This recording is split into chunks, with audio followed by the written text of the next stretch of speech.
Friends, Subhash Sharma आपका फिर से स्वागत करता हूं और आशा करता हूं कि इस कोरोना काल में आप सभी लोग भली भांति सुरक्षित होंगे। और जैसा कि आप जानते हैं कि अभी लास्ट वीडियो में मैंने आपको types of a sentence according to its meaning बताए थे, तो अब ये मेरा कर्तव्य ड्यूटी बनता है कि मैं अब आपको types of a sentence according to its creation बताऊं। तो चलिए आज बिना समय गवाए हम शुरू करते हैं आज का chapter types of a sentence. Types of a sentence, okay, according to its creation, okay, यानी कि आज हम आपको रचना के आधार पर जो कॉम्पिटिटिव इंग्लिश में हमारे वाक्य होते हैं उनके टाइप्स पर आज हम चर्चा करेंगे। तो मैं आपको बता देना चाहता हूं कि अगर हम क्रिएशन की बात करते हैं, अगर हम रचना की बात करते हैं, तो जो हमारे सेंटेंस के भेद होते हैं वो कितने होते हैं? वो 3 होते हैं। कितने होते हैं? There are 3 types. कितने टाइप्स होते हैं? There are 3 types of sentence. There are 3 types of a sentence according to its creation. It's a creation. Okay? अब हमने कहा कि कितने टाइप्स होते हैं भैया? 3 भेद होते हैं इसके रचना के आधार पर। तो जो नंबर 1 होता है हमारा, मैं नंबर 1 आपको बता देता हूं। नंबर 1 होता है हमारा सिंपल सेंटेंस। क्या होता है? देखिएगा, सिंपल सेंटेंस। ओके, अब सिंपल सेंटेंस मींस होता है सरल वाक्य। क्या होता है डियर स्टूडेंट? सिंपल, सरल वाक्य।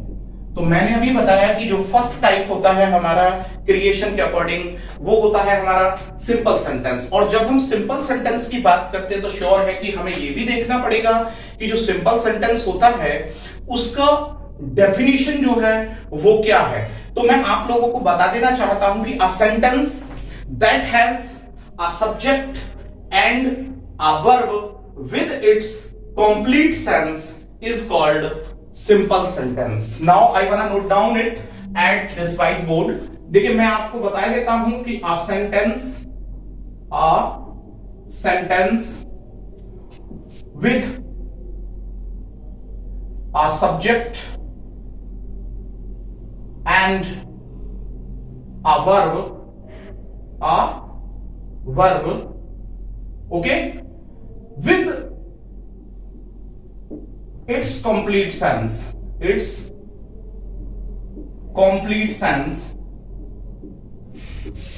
called simple sentence. Is called simple sentence. Okay, देखिए बहुत ही इंपॉर्टेंट है, इसलिए मैं इसे धीमे धीमे आपको बताने की कोशिश करूंगा। मैंने कहा कि एक सेंटेंस जो एक सब्जेक्ट यानी कि एक कर्ता और एक क्रिया के साथ प्रयोग में लाया जाता है और उसके साथ साथ उसका कंप्लीट सेंस होता है। क्या होता है? उसका कंप्लीट सेंस होता है डियर स्टूडेंट। वो क्या कहलाता है आपको?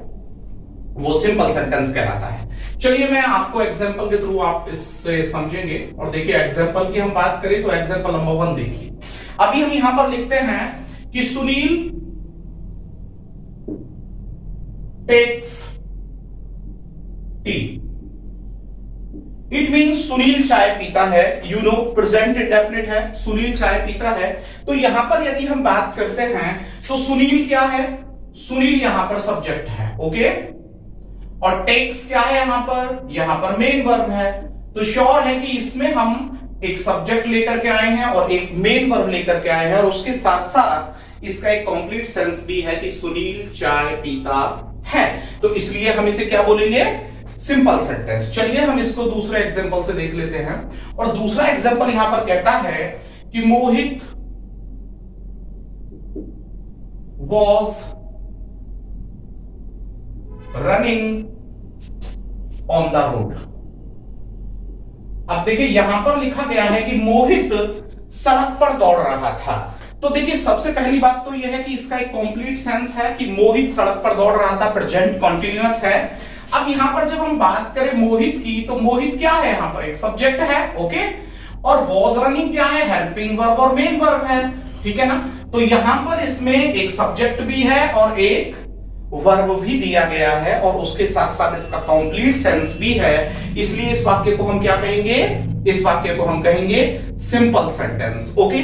तो चलिए अब हम क्रिएशन के अकॉर्डिंग हम जो इसका दूसरा टाइप है, जो दूसरा भेद है, हम उसे देखते हैं कि ये दूसरा टाइप हमारा जो है वो क्या कह रहा है। जब हम दूसरे टाइप की बात करते हैं तो दूसरा टाइप हमारा आता है कॉम्प्लेक्स सेंटेंस। क्या है, कॉम्प्लेक्स सेंटेंस। अब कॉम्प्लेक्स सेंटेंस की अगर हम बात करें तो कॉम्प्लेक्स सेंटेंस यानी कि मिश्रित वाक्य, कॉम्प्लेक्स सेंटेंस यानी कि मिश्रित वाक्य इन Hindi.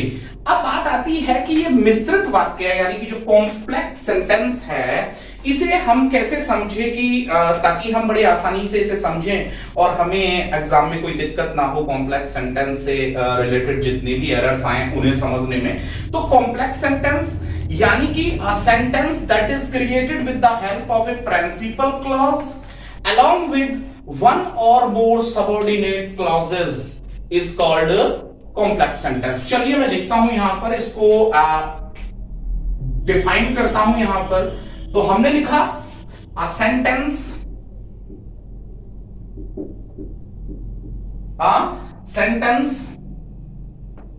that is created with the help of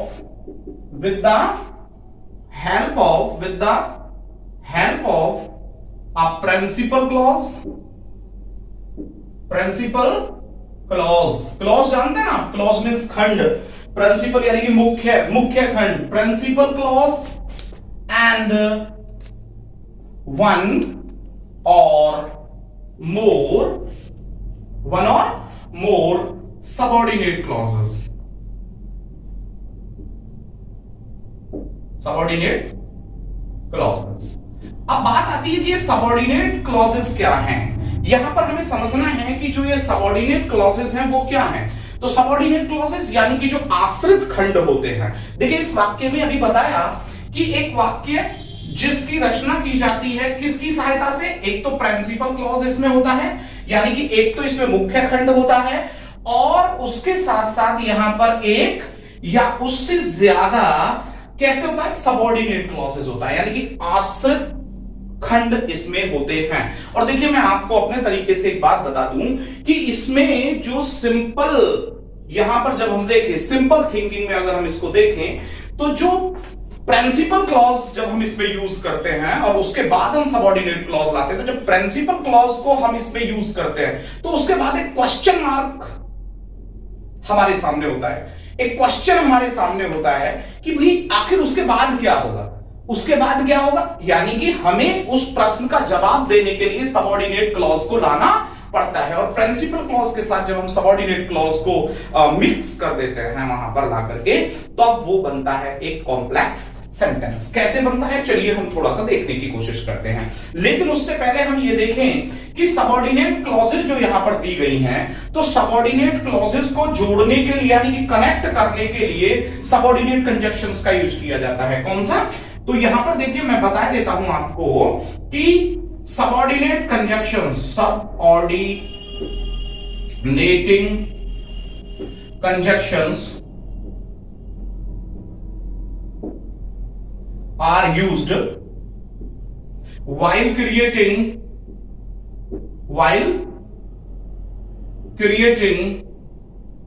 a complex sentence। एक कॉम्प्लेक्स सेंटेंस को बनाते हुए हमें क्या यूज करना होता है, हमें सबऑर्डिनेट कंजक्शंस का इस्तेमाल करना होता है। किसका इस्तेमाल करना होता है डियर स्टूडेंट्स, सबऑर्डिनेट क्लॉजेस का जो है हमें यहां पर इस्तेमाल करना होता है। अब सबऑर्डिनेट क्लॉजेस की हम यहां पर बात कर रहे हैं तो हमें ये तो देखना पड़ेगा सबऑर्डिनेट कहा हमने कि आश्रित होती है हमारी। तो अब हमने कहा कि यहां पर जो सबऑर्डिनेट कंजक्शंस होते हैं वो कौन कौन से हो सकते हैं, जो आश्रित होते हैं। जैसे कि हम यहां पर बोले कि भाई इसमें हम इफ को रख सकते हैं, किसको रख सकते हैं, इफ को हम इसमें रख सकते हैं। यदि हम दूसरी बात करें तो हम इसमें सिंस भी रख सकते हैं, चूंकि, क्योंकि, बिकॉज भी रख सकते हैं, BECAUSE, बिकॉज का भी इस्तेमाल जो करते हैं हम सबऑर्डिनेट कंजक्शंस के रूप में करते हैं। हम इसमें अनटिल भी रख सकते हैं, हम इसमें अनलेस भी रख सकते हैं, ठीक है, जब तक नहीं के रूप में आप जानते हैं। इसी में हम व्हेन का प्रयोग भी करते हैं, हम इसमें ऑल्दो का प्रयोग भी करते हैं, ठीक है। तो इस प्रकार के जो कंजक्शन हैं, ETC कंजक्शन वर्ड्स जितने भी हैं हमारे यहां पर, वो सभी के सभी हमारे क्या कहलाते हैं, सबऑर्डिनेटिंग कंजक्शंस, यानी कि आश्रित कंजक्शंस जो हैं ये कहलाते हैं। तो मैं समझता हूं कि कॉम्प्लेक्स सेंटेंस में आप समझ गए होंगे कि हमें किसका इस्तेमाल करना पड़ता है, सबऑर्डिनेटिंग कंजक्शंस का हमें इसमें इस्तेमाल करना पड़ता है। मैंने कुछ सबऑर्डिनेटिंग कंजक्शंस यहां पर नोट डाउन भी किए हैं, तो आप समझे होंगे। अब हम इनको थोड़ा एग्जांपल से समझते हैं। अब देखिए इसमें मैं एग्जांपल लिखता हूं, और एग्जांपल देखिएगा इसके लिए, किसके लिए देखना है हमको, कॉम्प्लेक्स सेंटेंस के लिए। अब देखिए हम यहां पर लिख रहे हैं कि if you go there, if you go there, I will support you, I will support you। देखिए यहां पर उसने लिखा कि यदि आप वहां जाते हैं, जरा ध्यान दीजिएगा, यदि आप वहां जाते हैं, सेकंड वन कह रहा है कि आई विल सपोर्ट यू, मैं आपको सपोर्ट करूंगा। तो देखिए यहां पर समझिए, यहां मैंने कहा था कि ये प्रिंसिपल क्लॉज है, ये क्या है हमारा, प्रिंसिपल क्लॉज है, और ये क्या है हमारा, सबऑर्डिनेटिंग क्लॉज है, ठीक है। अब प्रिंसिपल क्लॉज क्या कह रही है, यदि आप वहां जाते हैं, तो यदि आप वहां जाते हैं तो एक क्वेश्चन बनता है, तो क्या होगा, आफ्टर दैट, उसके बाद होगा क्या। तो वहां पर उसने इस प्रिंसिपल क्लॉज को एक रूप देने के लिए, इसको एक वाक्य में कन्वर्ट करने के लिए तुरंत ही यहां पर सबऑर्डिनेट क्लॉज का इस्तेमाल किया, और उसने कहा कि मैं आपको सपोर्ट करूंगा। तो उसने कहा यदि आप वहां जाते हैं, प्रिंसिपल क्लॉज ने कहा, और यहीं से क्वेश्चन बना, यदि आप वहां जाते हैं तो क्या होगा, तो उसका जवाब मिला मैं आपको सपोर्ट करूंगा। मैंने कहा था ना कि क्वेश्चन बनता है वहां पर। तो यहां पर जो ये इफ है, ये तो कंजक्शन के रूप में हुआ यूज, और कंजक्शन कौन सा, सबऑर्डिनेटिंग कंजक्शन, और ये यहां पर प्रिंसिपल क्लॉज है, और ये क्या होगी, सबऑर्डिनेट क्लॉज, और इसके साथ ये जो पूरा एक मीनिंग निकल करके आता है, एक सेंस कंप्लीट निकल करके आ रहा है, यहां पर कंप्लीट सेंस है, तो वो किस रूप में निकल के है, सिंपल सेंटेंस या कॉम्प्लेक्स। अब ये है कॉम्प्लेक्स सेंटेंस, क्योंकि हमने इसमें एक प्रिंसिपल क्लॉज लिया और उसके साथ साथ एक क्या लिया, सबऑर्डिनेट क्लॉज लिया। अब हम देखिए यहां पर एग्जांपल नंबर 2 लिखते हैं। एग्जांपल नंबर 2 की अगर हम बात करें, हम यहां लिख रहे हैं कि Ramesh did not go to school, Ramesh did not go to school. अभी हमने लिखा यहां पर Ramesh did not go to school, Ramesh school नहीं गया। अब देखिए यहां पर बोला गया रमेश स्कूल नहीं गया। अब प्रश्न यहां पर बनता है क्यों नहीं गया, तो अब यहां पर लिख रहे हैं वो Ramesh did not go to school because he was ill, because of he was ill, क्योंकि वह बीमार था। तो उसने यहां पर कहा रमेश स्कूल नहीं गया, तो ये प्रिंसिपल क्लॉज हो गया, रमेश स्कूल नहीं गया, और सेकंड पर बोला क्योंकि वह क्या था, वो यहां पर बीमार था। हम इसको इस तरीके से भी लिख सकते हैं, because Ramesh was ill, because Ramesh was ill, फिर हम आगे लिख सकते हैं कॉमा, यानी कि सो के सेंस में आएगा, he did not go to school, और इस प्रकार से ये भी क्या हो जाएगा, एक कॉम्प्लेक्स सेंटेंस। चलिए अब हम यहां से आगे बढ़ते हैं, और जब हम यहां से आगे बढ़ते हैं तो हमारे पास जो लास्ट में हमारे सामने आता है वो आता है नंबर 3, और नंबर 3 की बात करें तो नंबर 3 के रूप में आता है हमारे पास कंपाउंड सेंटेंस। क्या आता है हमारे यहां पर, compound sentence, COMPOUND, compound sentence. अब हम बात कर रहे हैं कि ये कंपाउंड सेंटेंस क्या है। कंपाउंड सेंटेंस यानी कि संयुक्त वाक्य। क्या है हमारा कंपाउंड सेंटेंस, संयुक्त वाक्य। अब हम यहां पर कह रहे हैं कि भाई जो ये कंपाउंड सेंटेंस है वो किस प्रकार से है, इसे थोड़ा सा समझना पड़ेगा। देखिए कंपाउंड सेंटेंस यानी संयुक्त वाक्य। अब जब हम इसको जब हम डिफाइन करें तो देखिए मैं अभी इसमें बता दूं कि हमने यहां पर सबऑर्डिनेटिंग कंजक्शंस का यूज किया था। किसका किया था? Subordinating conjunctions. लेकिन जब हम इसके साथ यूज करते हैं तो कोऑर्डिनेटिंग कंजक्शंस आ जाते हैं। कोऑर्डिनेटिंग कंजक्शंस मैंने आपको कंजक्शंस में अभी नहीं पढ़ाया है, लेकिन जो हमारे सबऑर्डिनेटिंग कंजक्शंस यहां पर हम जो कोऑर्डिनेटिंग सबऑर्डिनेट हम कॉम्प्लेक्स में लाए, जब हम यहां पर लेकर के आएंगे अब अपने कोऑर्डिनेटिंग कंजक्शन, तो इसमें हम फैन बॉयज का जो इस्तेमाल करते हैं वो कंजक्शंस हमारे कंपाउंड में आएंगे। यानी कि अब हम समझे, अब हम यहां पर इसकी अगर डेफिनेशन लिखे तो हम लिखेंगे कि a sentence that is created with the help of two or more simple sentences, two or more simple sentences while using यानी यूज करते हुए, while using a coordinating conjunction। देखिए मैं फिर से बता दूं कि कोऑर्डिनेटिंग कंजक्शन, यहां पर कोऑर्डिनेटिंग कंजक्शंस का इस्तेमाल करना है, वहां पर सबऑर्डिनेटिंग कंजक्शंस का इस्तेमाल कर रहा था। कोऑर्डिनेटिंग कंजक्शंस फैन बॉयज हम ये देख लें क्या है, FANBOYS। इस ट्रिक से आप इसे समझ सकते हैं। F की बात अगर हम यहां पर कर रहे हैं कि भाई फैन बॉयज क्या है, तो F for A and, N nor, B but, O or, Y yet, and S की अगर हम यहां पर बात करते हैं so, SO so। तो आप समझ गए होंगे कि इन कंजक्शंस का यूज करते हुए और दो सिंपल सेंटेंस को एक साथ जोड़ेंगे, कौन? Coordinating conjunction. जहां पर दो सिंपल सेंटेंसेस को या दो से अधिक सिंपल सेंटेंसेस को कोऑर्डिनेटिंग कंजक्शंस के साथ जोड़ करके उसका एक कंप्लीट सेंस निकाला जाता है, तो वहां पर जो हमारा सेंटेंस है वो क्या कहलाता है? कंपाउंड सेंटेंस कहलाता है। चलिए हम थोड़ा सा इसे समझते हैं एग्जांपल्स के थ्रू, और मैं कॉम्प्लेक्स सेंटेंस के यहां पर जो एग्जांपल्स हैं इनको यहां से मैं इरेज कर देता हूं ताकि मैं यहां पर नोट डाउन कर सकूं। तो चलिए अब हम समझते हैं कि ये क्या कह रहे हैं और कैसे हम इसे समझें। अभी देखिए, अभी हम यहां पर लिख रहे हैं एग्जांपल। देखिए अभी हमने लिखा मोहन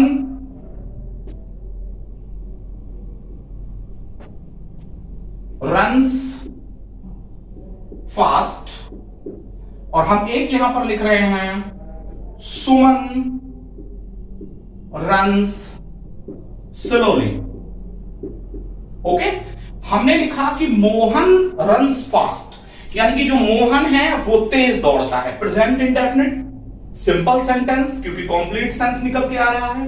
सेकंड लिखा सुमन रन्स स्लोली, और जो सुमन है वो धीमे दौड़ती है। ये भी प्रेजेंट इंडेफिनिट है, लेकिन जब हम इन दोनों ही वाक्यों को क्या किससे जोड़ देते हैं? वाइल, जबकि। तो मोहन तेज दौड़ता है जबकि सुमन धीमे दौड़ती है। तो यहां पर जो होगा मोहन तेज दौड़ता है जबकि सुमन कैसे दौड़ती है?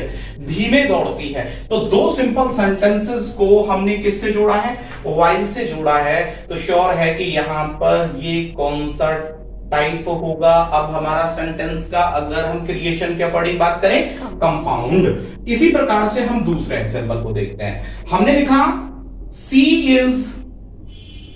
इज टॉल, एक वाक्य। सेकंड लिखा आई एम शॉर्ट। अब देखिए यहां पर दो सिंपल सेंटेंसेस हैं। वह लंबी है, मैं शॉर्ट हूं, मैं ठिगना हूं। लेकिन अगर हम इसी वाक्य को यहां पर किससे जोड़ देते हैं? बट से यहां पर जोड़ देते हैं। तो she is tall but I am short. वह लंबी है जबकि मैं ठिगना हूं। तो ये जो बट आया यहां पर, जो कोऑर्डिनेटिंग कंजक्शन हमने इस्तेमाल किया दो सिंपल सेंटेंसेस को जोड़ने के लिए, और एक कंप्लीट सेंस हमारा निकल करके सामने आ गया।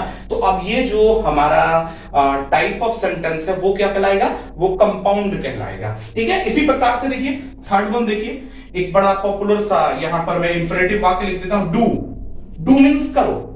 अब यहां पर डू मीन्स करो होगा, कुछ लोग डू मीन्स करना बोल देते हैं, जबकि डू एक इंपरेटिव सेंटेंस है, सिंपल इंपरेटिव है, डू मीन्स करो।